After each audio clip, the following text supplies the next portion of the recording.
Let me pray one more time as we come to God's word. Lord, thank you that your word is like a hammer and a fire to purify us. Thank you that it is a light in dark places, a guide when things are confusing, a hope when things are scary. And as we come to this tricky topic, privilege and prejudice and power, Lord, we pray that your Spirit would shine on the page, would shine through words I speak and thoughts we think. Please do take from my lips anything that is not of you, but it's not of you.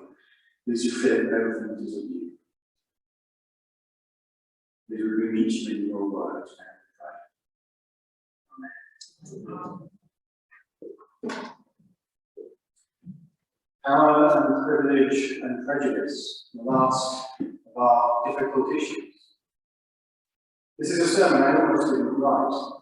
In fact, I was advised not to, but one minister I discussed the series with some months ago, he told me to stick to safer topics, like sex, marriage, suffering, science, and other religions when doing this big question series.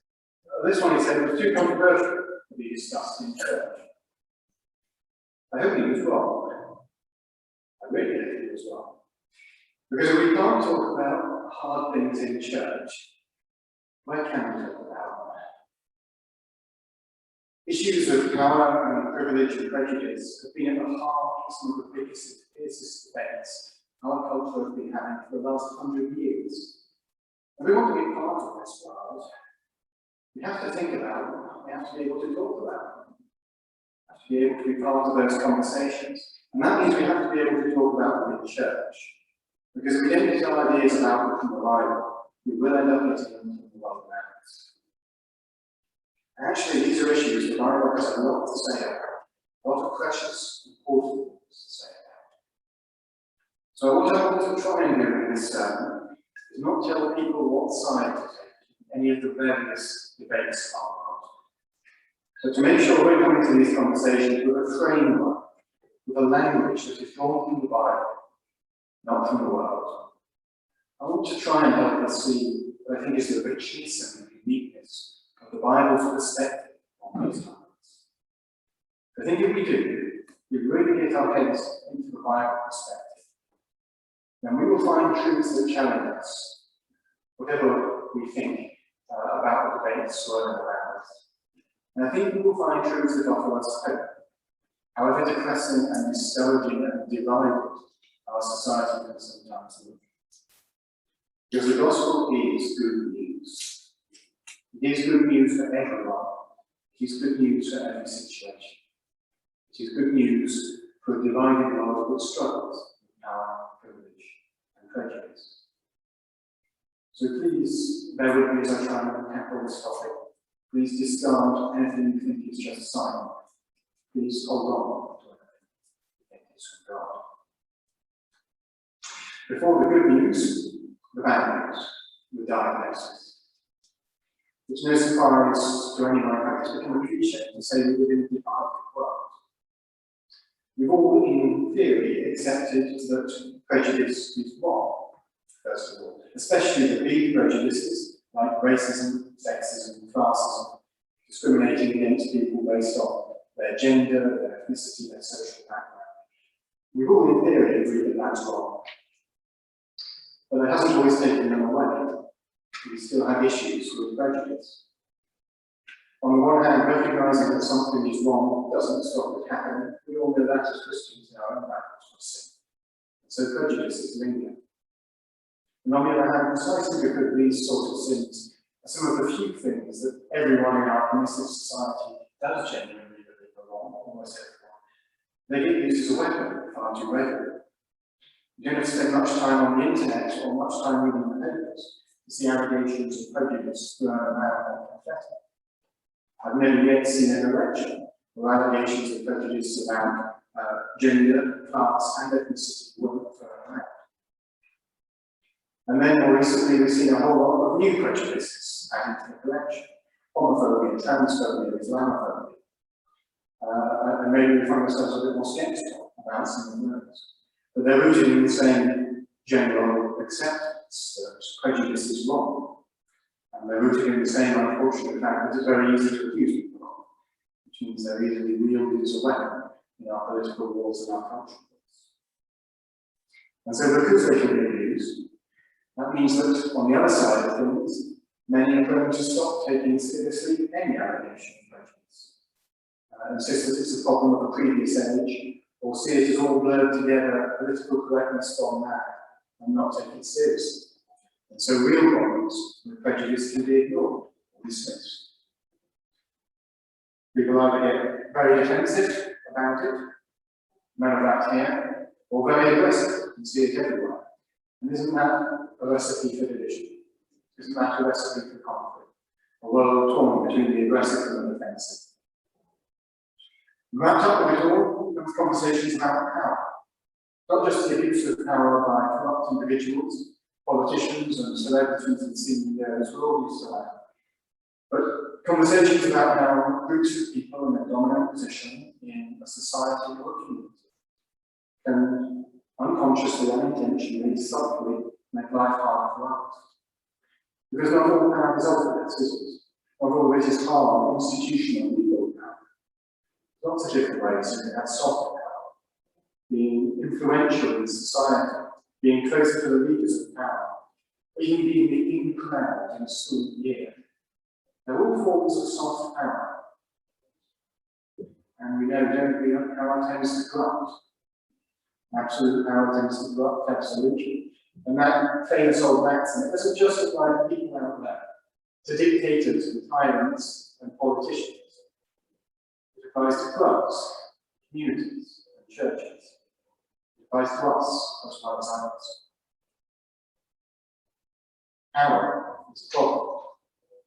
And yet it's also true that it's easy to abuse power when you have it. When you think you don't have it, it's very easy to blame everything on those who do. Very easy to blame everything on the scapegoat. Maybe if you're a radical feminist on the patriarchy, or perhaps if you lean more on the political right, to blame everything on the liberal elite in the media. We love finding somebody to blame for everything.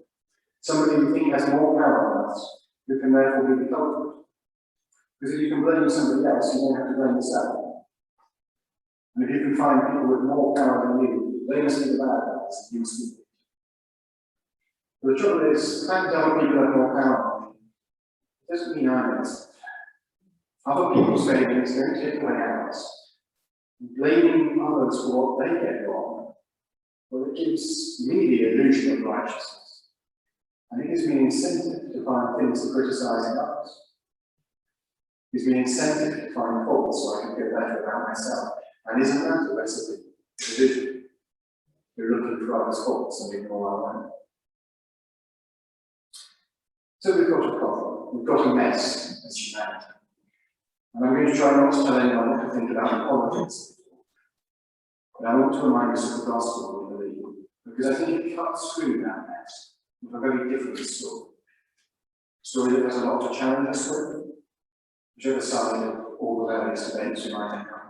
A story that has the power, I hope, to unite us, and even to unite a dividing world this Christmas season. And the first thing I think we need to let Scripture remind us of is this, that everyone is guilty somewhere. Central to the Bible is the fall, and the root statement was no one righteous, not even one. Everyone is sinful, everyone is prone to sin. That's why we say confession in service. Remind ourselves that we have all sinned. And certainly everyone is prone to the sins of prejudice and the abuse of power. There are only 4 chapters into the Bible before Cain is concerned that he will be a victim of mistreatment because he's a landless refugee in a powerless position in society. The Bible records countless cases of discrimination and prejudice against people based on gender, age, race, class. David and Timothy are questioned for their youth. Jesus is mocked for his birthplace, Peter for his accent. First witnesses of the resurrection seem to have been largely disregarded, broadly partly because of their gender.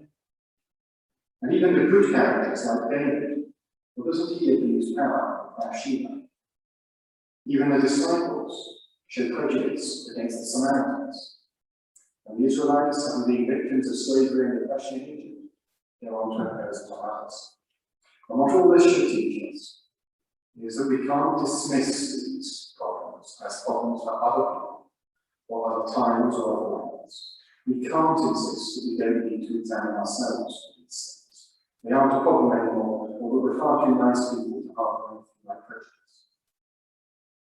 We want to feel good people who aren't prejudiced because we recognise this is really quite what it's saying. The Bible warns us that we aren't good people. And so we need to take seriously the possibility that these might be sins that we are. But it also means we must be careful not to treat them as something only powerful oppressors can be judged on. Now, I once had a conversation with a famous at Oxford who told me that men can't be victims because they're inherently oppressors, and women can't be oppressors because they're inherently victims, which has a little bit sexist to me. It's an extreme example, and I pick it for that reason. But it's easy, isn't it, to say they are the ones with problem prejudice. They are the ones, not me. But everyone has issues with sin. That's the message of the fall. Victims of oppression can also be prejudiced. Nice, respectable Christian people can be prejudiced. Everyone can be prejudiced. And in fact, I very much suspect that we all are prejudiced somehow. There was some quite frightening studies I was reading recently in a journal about hiring decisions in the US, which found that everybody they tested showed some degree of unconscious prejudice around hiring people, regardless of their own background, race, and gender. And while we focus our attention on those big topics, there are a lot of other forms of prejudice that I suspect we don't pay attention to, much less of, which can be just as damaging to people. It's very well documented, but we tend to be better disposed to attractive people than unattractive. That's kind of how we define it. And as a result, an attractive person is less likely to be convicted of a crime, more likely to get help in trouble, and on average tends to earn more. For men, your average salary is directly proportional to height. What a silly bit of prejudice. But it seems to be widespread enough to be statistically measurable. We are prejudiced about appearance, about attractiveness. Somebody who comes in who's attractive, and well dressed is probably more likely to get a smile when they come into church, more likely to be talked to over coffee. Prejudice. Similarly, we tend to judge people's intelligence by how well they talk, which is great if you're a wordsmith by profession like me. But rough if you don't work with words, or if you're not a linguistically orientated person, or if you're not a native language speaker. We definitely do make assumptions about people based on their age, about their dress, and about the work they do. We make thousands of little decisions every week about how we relate to people. And the vast majority of them will not be based on careful, rational analysis. They'll be snap decisions. And that means prejudice will creep in. So whoever we are, we probably have prejudices we aren't aware of. This side of the fall, to be human, is to be prejudiced. Let's make sure we're not being defensive, but we're being honest with ourselves about that. When we see the problem, we can do something about it. That's what the fall has to say on prejudice. It has a lot to say as well on power. The fact that no one can be trusted with power. Even the good guys in the Bible end up misusing it. David was a man after God's own heart. Didn't stop him using his power as king to commit adultery and murder. You don't have to study much history before you see Christians in the church misusing power. What that tells us is that the problems we have with the abuse of power can't be fixed by giving it to different people. Because the problem isn't with the people who have power, it's with people. We won't solve the problem by taking it away from this group of people or that group of people, because the problem isn't the elite or the establishment or the patriarchy, it's humanity. So often in history we've seen power pass from oppressors to victims, the French Revolution, power is taken away from the aristocracy, given to the people of Paris, and next thing you know, 200,000 have died of nobility. Moving power around doesn't solve the problem. The problem is people. So the first thing Christians have to bring to all these difficult conversations out there in the world is a humble, open-mindedness. The world likes to argue that this group of people are the problem, that they are prejudiced, that they misuse power, that they misuse allegations of prejudice. We all like to find someone we can want to think about. Christians know that it isn't a they problem, it's an us problem, a we problem. So let me encourage us, first of all, to look closely at where we might be allowing prejudice to shape our attitudes or the way we treat people. Not, I'm sure, deliberately or consciously in our rational decisions, but in our attitudes, our little snap judgments and assumptions. Whether it is gender, race, class background, appearance or speech or height, whether it's prejudice against people out there in the world, people we've just met, or other Christians, prejudice against other Christians because they didn't come from our corner of the church, or they didn't do things the way we do. Let's be careful of prejudice.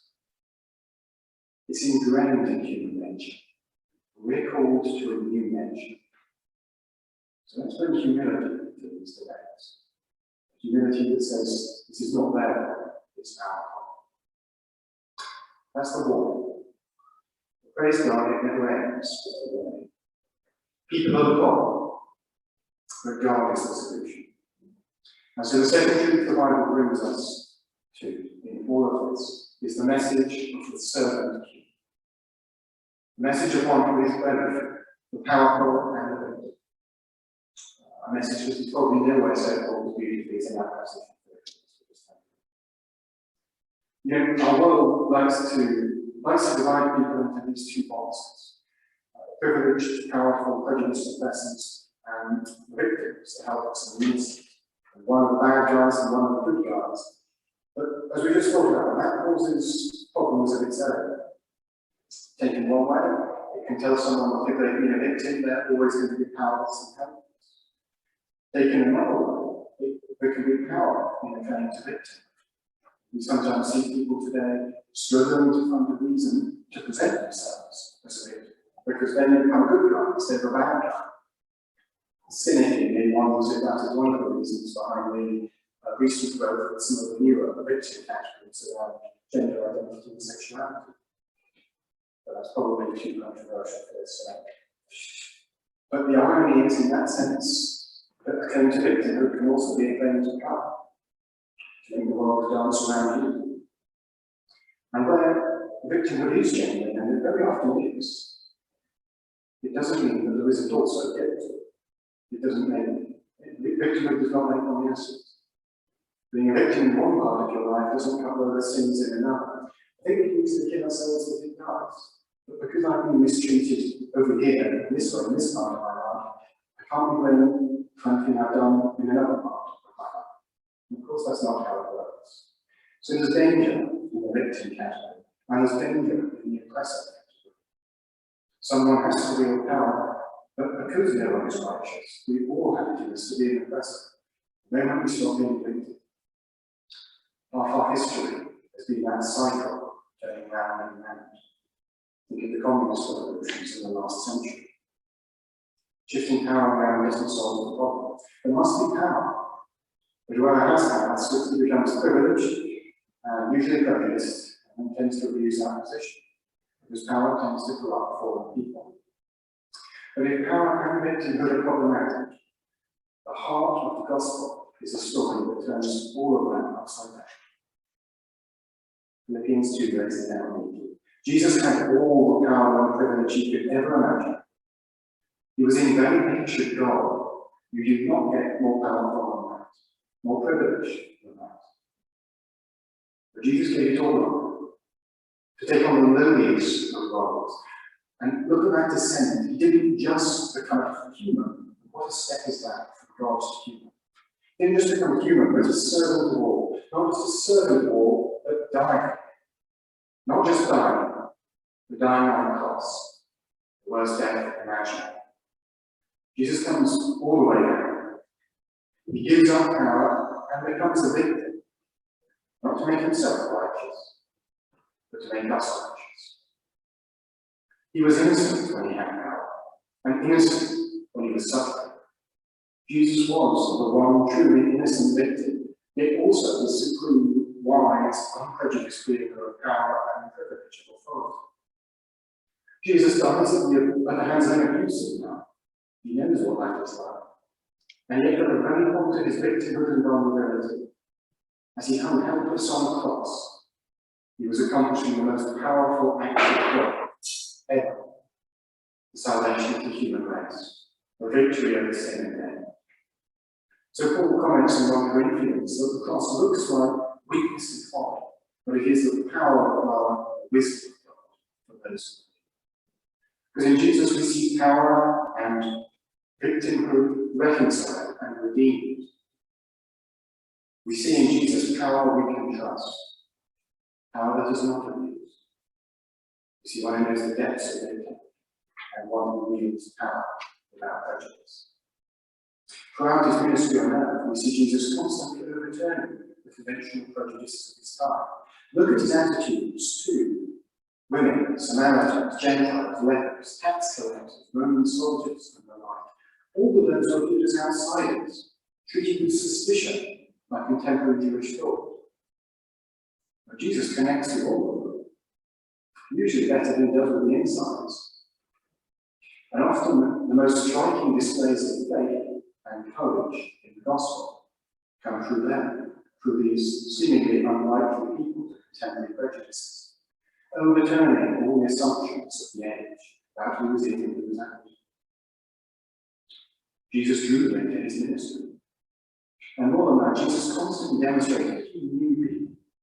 He knew them better than they knew themselves. He saw them clearly, without any prejudice at all. He knew that what the Samaritan woman at the well needed was not another husband, but God. He knew that what the paralyzed man needed was not a healed legs, but a healed relationship with God. He knew that a despised tax collector named Matthew could be an apostle. He knew that a loud-mouthed, foot-in-mouth fisherman named Simon Peter, could be the rock on which he built his church. Jesus saw them clearly.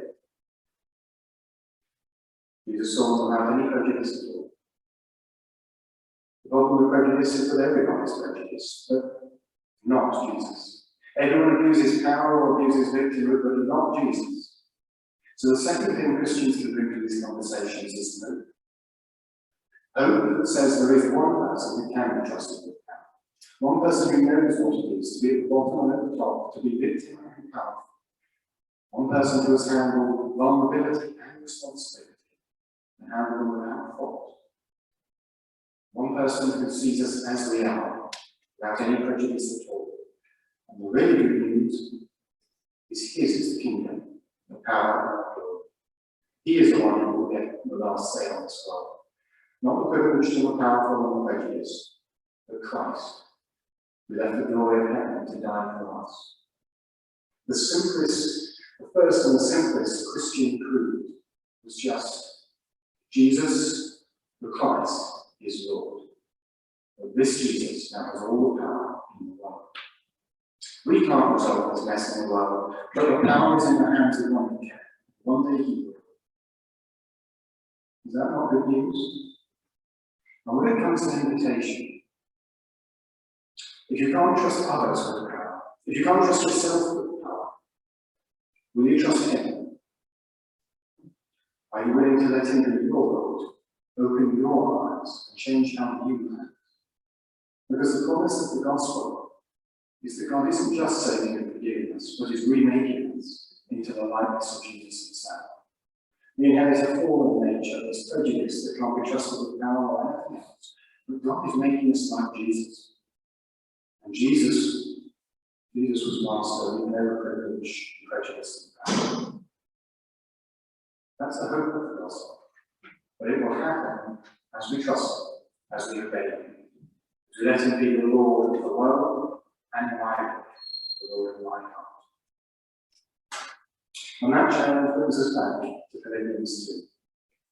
Because in Philippians 2, Paul was challenging the Philippian Christians to be like Jesus, not like the world. Not like the world division and quarreling and prejudice in our societies.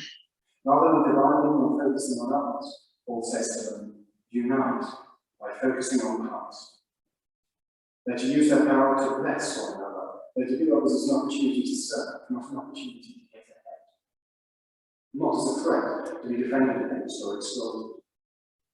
Rather than competing for power and privilege, they're to outdo each other in humbly blessing God. And rather than viewing each other through the lenses of suspicion and prejudice, they have to view each other through the lens of the gospel, as those for whom Christ died. So the final thing Christians can offer this world is not trend. An example of just what a community without prejudice and the use of power can look like. That means we do need to be just such a community. It's said that God's strongest argument for the gospel is the church. People should look at the church and see the proof of God's power is at work here. That means we need different. Different to the world out there. Different to the world full of its prejudices and struggles. But we being focused on Jesus, not on ourselves, not defensively, who might be out to get me, who ambitiously, how can I make a name for myself? How can I make this how I want it to be?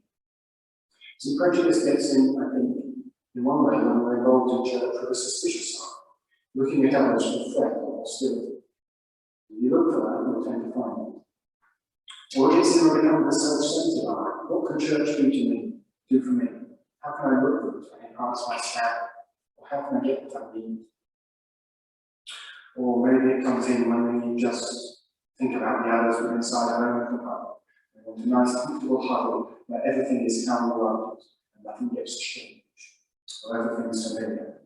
And that's how we get exclusion and ignorance. So Paul's recipe for a different sort of community has two parts. First of all, pulled together, not apart. I'm hoping, yes, the difference between a tug of war and pulling together.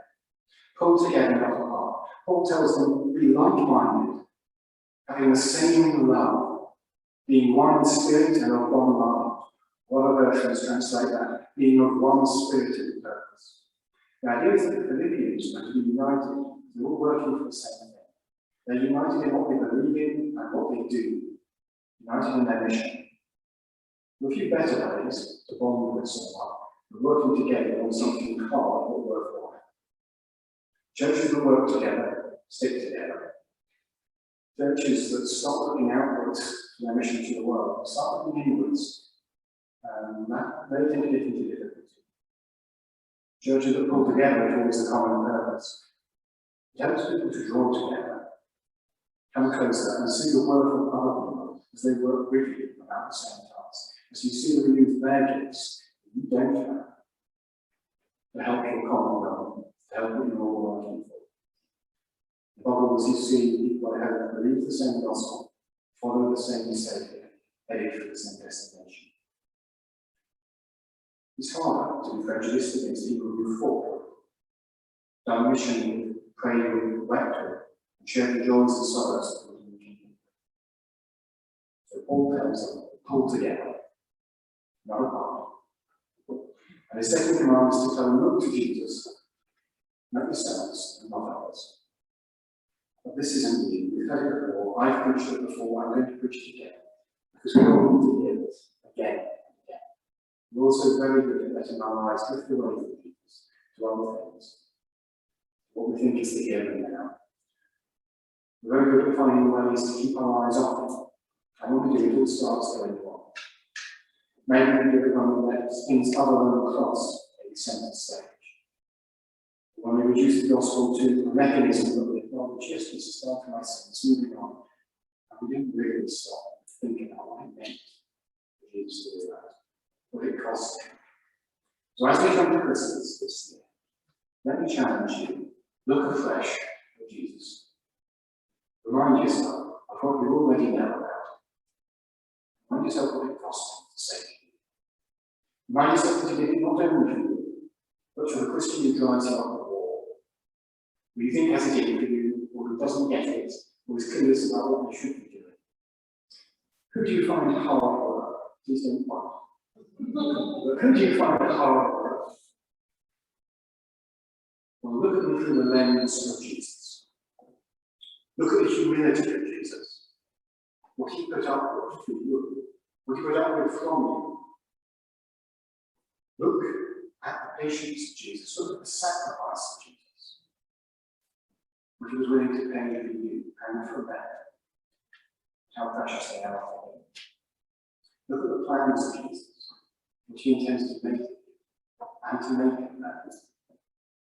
Look at the work of Jesus, patiently, day by day, bearing with our faults, not to condemn us, but to make us better. Look at Jesus, then go and do likewise.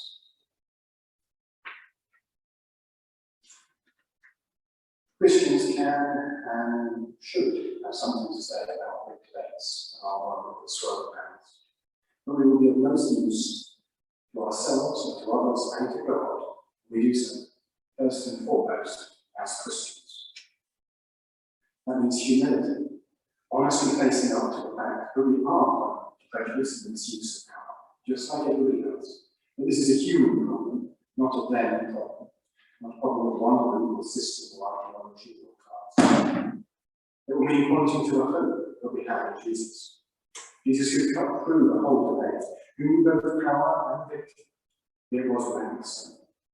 He is the one who can trust with power, even over ourselves. He is the one God can make us like. And finally, therefore, it means letting him have power over us. So that our focus is on him, not ourselves, but our attitude to others goes through him, not our own interests. An attitude of service, not of suspicion. Our Christian community is to be different. It is to be different because it is other-centered, because it is Jesus-centered. In a divided world, it is to find unity in him, because he died for all of us.